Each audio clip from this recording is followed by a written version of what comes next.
Aí galera, beleza? Olha só, nós estamos no nosso segundo vídeo da nossa playlist a respeito de cálculo de sistema de hidrantes. E nesse vídeo nós vamos entrar no cálculo propriamente dito, tá? Nós vimos nos vídeos anteriores alguns parâmetros, como funcionam alguns parâmetros de materiais. Nós vimos que nós vamos utilizar a forma de Hazen-Williams, tá? A escolha de tipo de sistema, tá? Assistam o vídeo, para quem não assistiu o vídeo anterior. Pessoal, seria interessante que não assistisse esse ainda, tá? Assiste o vídeo anterior para entender algumas coisas a respeito do que vai acontecer nesse vídeo aqui, tá ok? E já que você continuou aqui conosco, então vamos começar a preencher esses valores. Nós temos aqui o comprimento. Esse comprimento é a somatória de toda a tubulação naquele trecho. Então nós estamos analisando aqui o trecho de H1 até o ponto A. Então nós vamos ter que somar todos os comprimentos das tubulações. Então nós voltamos aqui. Então aqui no nosso projeto nós temos que fazer toda essa somatória, tá? Existem várias maneiras de fazer essa somatória, porém aqui no template nós temos uma tabela com os comprimentos do tubo. Essa tabela já vem definido os tubos de acordo com seu trecho. Então de H2 até o A nós temos 12 metros de tubo de 65, tá? Então baseado nessa tabela, com essas informações, fica fácil de nós preenchermos as tabelas do nosso Xamã. Mas como que o Revit sabe quais são os trechos, que tubulação que está em qual trecho? Bom, isso nós temos que dizer a ele. Então isso aqui a gente tem que selecionar um determinado trecho aqui e informar nesse campo de texto. Então isso é manual, só que é muito mais fácil, muito mais simples fazer isso do que você somar item por item desse aqui manualmente. Então o template já fornece essa tabela para a gente, basta a gente selecionar um determinado trecho e indicar qual que que está esse trecho. Então escreve aqui e está resolvido o nosso problema. Escreve aqui e está resolvido. Bom, então vamos preencher aqui o nosso quadro de Xamã. Eu vou chegar o quadro um pouco mais para cá. Tá, aqui eu tenho os valores. Então eu tenho que do trecho H1 até o ponto A, eu tenho 40.08. Então do H1 até o ponto A eu tenho 40.08. Eu tenho que do H2 até o ponto A, eu tenho 12.01. Então eu tenho aqui 12,01. Eu tenho que da bomba até o RTI, que seria esse aqui, então eu tenho 0,98. E por último, do ponto A até a bomba, eu tenho 2,36. Ok, então realizei aqui o primeiro preenchimento real mesmo dos valores, dos parâmetros, que são os comprimentos dos tubos. Vamos ver então o comprimento equivalente. Mas o que é comprimento equivalente? É que cada conexão vai equivaler a um determinado comprimento dentro desse comprimento, para ser somado com esse comprimento aqui. Vamos lá, para a gente entender melhor, vamos ver graficamente isso. Quando o líquido vai passando por dentro do tubo, ele vai batendo nas paredes e vai causando atrito.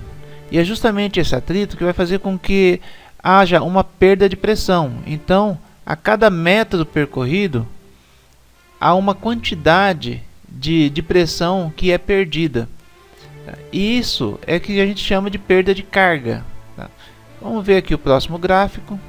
A cada metro percorrido pelo líquido, a carga vai diminuindo, a pressão vai diminuindo devido a uma perda de carga. Então nós temos a cada metro uma determinada perda de carga. Essa perda de carga é chamada perda de carga unitária. Tá.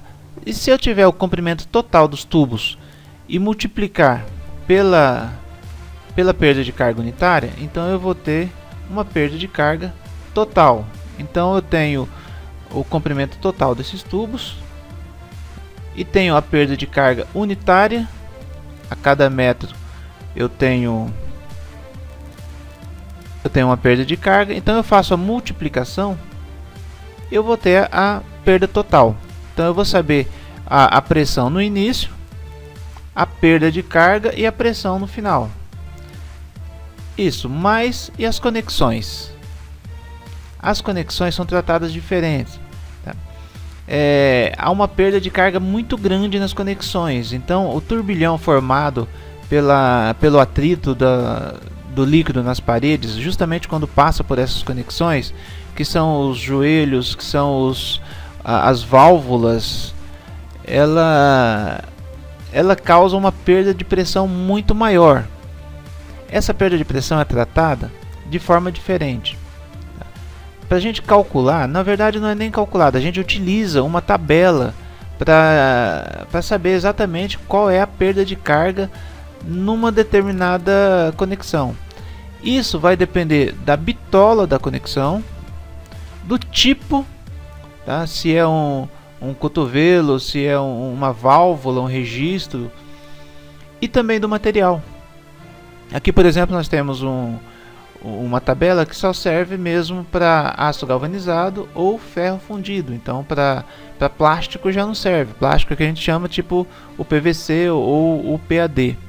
Tá ok? Então, veja bem, se a gente vai escolher um tubo de 65, no caso aqui está 63, mas a diferença é muito pouca, e nós formos analisar uma curva de 90 graus, tá, para um tubo de aço galvanizado, nós vamos ter que uma curva representa 1 metro de tubo.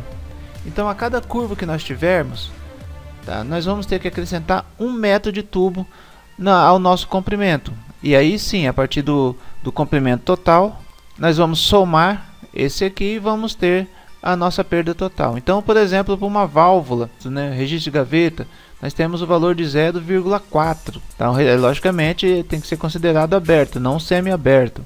Então, nós temos um valor de 0,4. Então, 40 centímetros para cada registro de gaveta. Sabendo disso, então, vamos retornar aqui no nosso cálculo. Nós vamos ter aqui o comprimento equivalente. Nós vamos ter que saber quantas curvas que tem, quantos registros, quantas válvulas que tem, e calcular aqui o comprimento equivalente. Se nós temos 3 registros, 3 curvas, por exemplo, então nós vamos ter aqui, podemos ter aqui, né, de acordo com o material, nós podemos ter 3 metros de equivalência. Então nós vamos ter que colocar 3 metros aqui equivalente às 3 curvas. Mas para isso nós precisamos saber exatamente lá no nosso projeto quantas curvas que tem. Então vamos retornar aqui no projeto e vamos saber quantas conexões nós temos aqui nesse trecho. No caso do trecho do H1 até o ponto A. Para evitar da gente ter que contar conexão por conexão, nós temos aqui no template uma tabela já pronta que conta essas conexões para a gente. Então, por exemplo, do trecho H1 até o ponto A, nós temos 3 joelhos, nós temos um T. Aqui no caso a tabela apresenta também o abrigo de hidrante, a gente não precisa colocar esse abrigo não. Tá? Então, 3 joelhos e 3 T's. Legal, então eu tenho 3 joelhos e 3 T's, agora eu só preciso saber quanto que vale isso em metros. Pessoal, mas acontece o seguinte, aqui no Xamã, se você não sabe quanto equivale isso em metros, então basta clicar aqui, ó. Clica aqui e o Xamã vai te fornecer exatamente a nossa tabela, onde você vai poder escolher o diâmetro, tá? Que na verdade ele já vem de acordo com o diâmetro da seção que você está analisando, do trecho que você está analisando, e você vai escolher a quantidade. Então, por exemplo, cotovelo, aqui já tem 3, tá? E nós precisamos de quanto? Aqui no nosso caso, do H1 até o ponto A, nós temos 3, tá ok, então é isso aqui mesmo, tá? E temos também um T, vamos colocar aqui um T de saída lateral, ó, 1. Então nós já conseguimos aqui um comprimento equivalente de 10,3 metros. Mas acontece também que a cada hidrante, a cada ponto, nós vamos ter aqui um registro de ângulo aberto.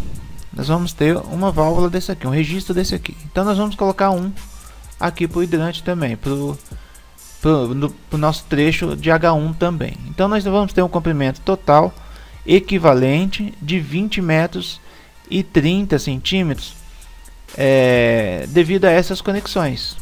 Então eu vou dar um OK aqui e eu tenho aqui 20 metros e 30 centímetros.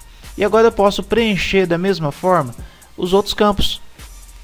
Então agora para o H2 até o ponto A, eu vou ter o quê? Do H2 até o ponto A eu tenho 4 joelhos, então aqui agora passou a ser 4. Tá? Essa válvula eu vou ter também, esse registro eu tenho também. E só, aqui eu não tenho nenhum T. Beleza, então deu 18 metros. Então essas conexões equivalem a 18 metros. Finalizei. A mesma coisa aqui do ponto A até a bomba. Vou habilitar aqui quanto que eu tenho do ponto A até a bomba. Tá? Eu tenho do A até a bomba, joelho 3, então aqui 3.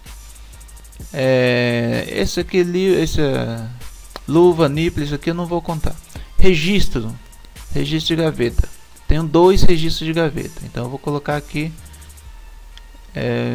registro de gaveta. Eu tenho 2. E aqui não tenho nenhum registro de globo aberto, então isso aqui eu não tenho, vou tirar, desceu para 10. T, eu tenho um T de passagem direta, um T de saída lateral. E olha só, pessoal, eu tenho aqui também a minha válvula de retenção, não posso esquecer da minha válvula de retenção. Tenho a leve, a pesada, então no caso aqui é a leve, uma válvula de retenção. Tá ok, já está até marcado aqui, beleza, 14, então tem aqui o valor. E agora a bomba de RTI, da bomba até o RTI. Vou analisar esse trecho da bomba até o RTI. Tem o dispositivo antivórtice, eu tenho joelho 2, então aqui eu já tenho joelho 2. Eu já tenho a luva, o nipple, registro gaveta, eu tenho 1, é o registro, aqui eu não tenho. Registro gaveta aberto, eu tenho 1. Tá, o T não tenho nenhum T e ok. Então tá aqui, ó, nosso comprimento e nosso comprimento equivalente foram preenchidos. Tá? Vai faltar agora a altura manométrica, tá? E nós podemos fazer essa conta. Então se nós pegarmos 40, tá, mais 20, tá, dá 60 e multiplicarmos por 0,17, tá? Então nós vamos encontrar esse valor, 10,63. Beleza, pessoal, nesse vídeo tá bom, o vídeo tá grande, no próximo a gente continua. Tá? Se você gostou, dá um like aí para nós, ajuda a gente. Inscreva-se no canal, deixe o seu recado. Tá? Eu leio todos os recados aqui e vou responder a todos, tá bom? Falou, pessoal, até o próximo vídeo.